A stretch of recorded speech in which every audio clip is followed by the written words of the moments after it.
बिस्मिल्लाहिर्रहमानिर्रहीम।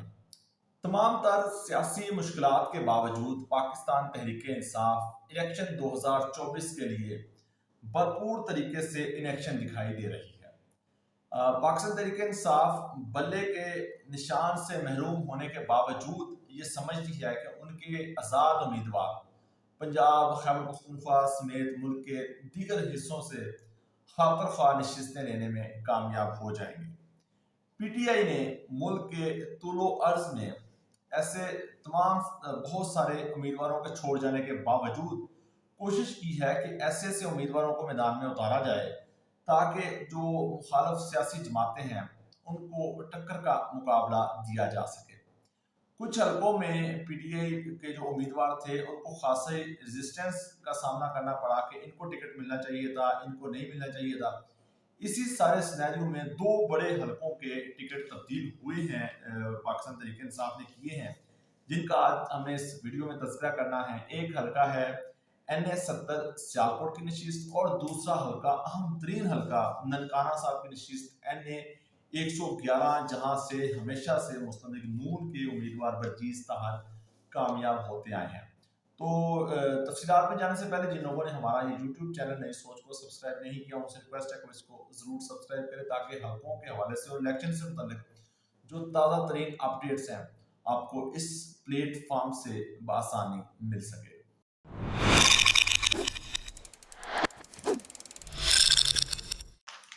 जी तो नाज़रीन, NA-70 और NA-111। NA-70 सियालकोट की ये नशिस्त है, ख्वाजा आसफ साहब के हल्के के बिल्कुल साथ वाला ये हल्का है। ये हल्का, अगर इस हल्के को पाकिस्तान मुस्लिम लीग नून का गढ़ कहा जाए तो गलत नहीं होगा।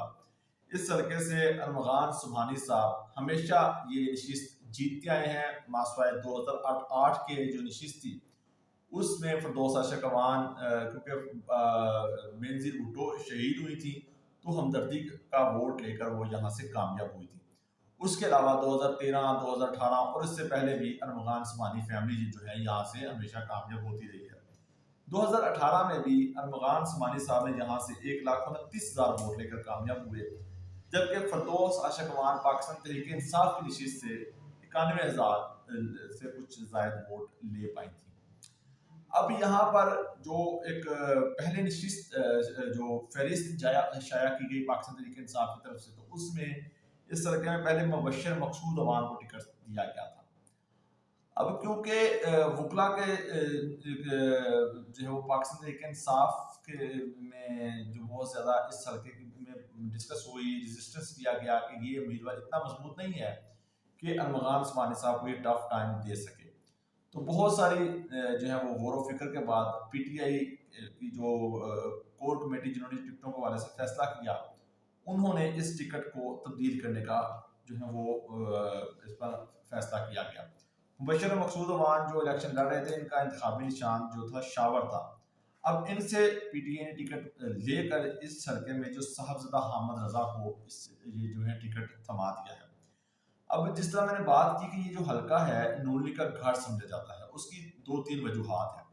अब एक इस हल्के में दो बरादरियां, एक बरादरी गुज्जर बरादरी है और दूसरी जो बरादरी है अवान बरादरी है। तो जो अरमगान सुबहानी साहब है, इनका ताल्लुक गुज्जर बरादरी से है, जो इस हल्के में एक दरिया चनाब के जो इर्द गिर्द 80 से ज्यादा कुछ गाँव हैं जहाँ पर गुज्जर बरादरी का वोट ज्यादा है, क्योंकि हमारे पंजाब में जो बरादरीज़म है वो बड़ी अहमियत का हामिल होता है इलेक्शन में खास तौर पर। अब जो टिकट जिन्हें दिया गया है पीटीआई की तरफ से साहबजादा हामिद रजा को, वो भी गुज्जर बरादरी से हैं।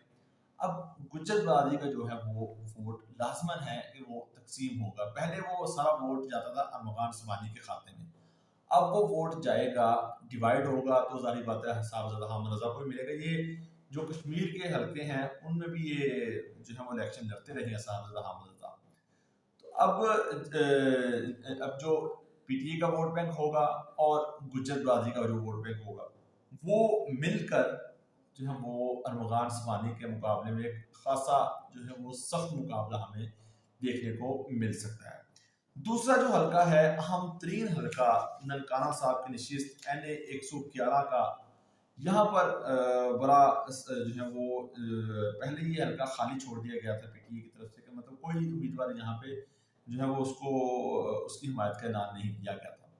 लेकिन जो तारक बाजवा साहब थे, जिन्होंने 2018 में आज़ाद उम्मीदवार की हैसियत से अच्छे खासे वोट लिए थे, वो मजबूत उम्मीदवार समझे जा रहे थे पीटीए की तरफ से। लेकिन पीटीआई ने कुछ जो है वो रेजिस्टेंस यहाँ से भी हुई कि जिन लोगों ने 9 मई के हवाले से छोटी मोटी भी प्रेस कॉन्फ्रेंस की, उन्हें टिकट ना दिया जाए।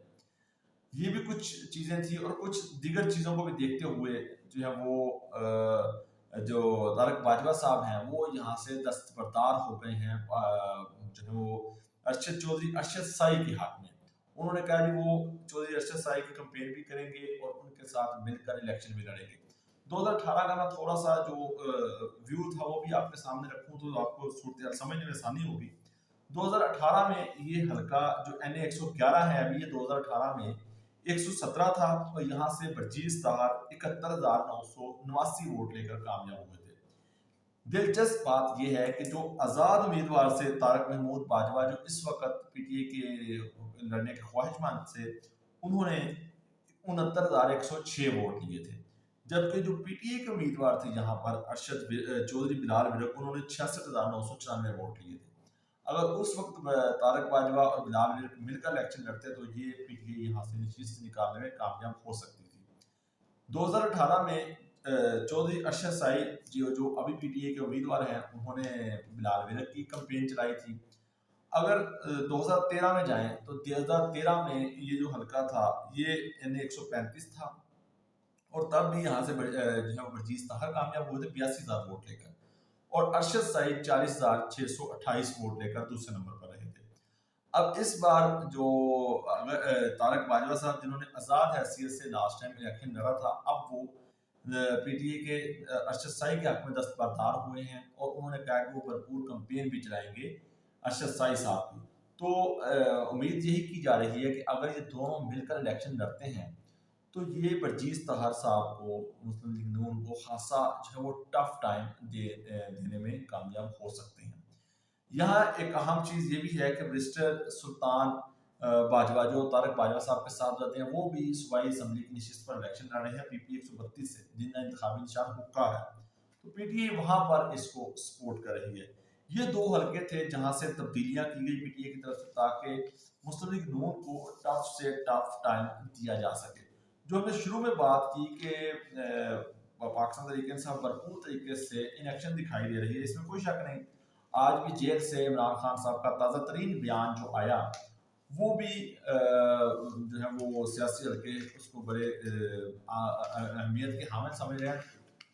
इमरान खान साहब ने जेल में कहा साहब से गुफ्तगू में कि अगर इलेक्शन से 3 रोज़ कबल मुझे एक जलसा करने की इजाज़त दी जाए तो मैं इन सब को फतह कर जाऊंगा।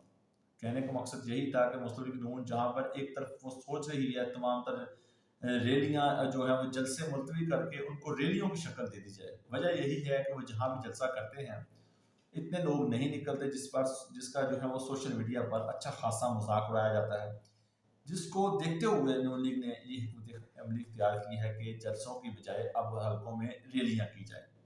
दूसरा, IPP की बात करें तो IPP में भी शुरू में जब ये पार्टी बनी थी तो कुछ जलसे किए, लेकिन उसके बावजूद बाद आपने भी देखा कि कोई भी हमें IPP की जानब से कोई जलसा, कोई रैली, कुछ भी नजर नहीं आया।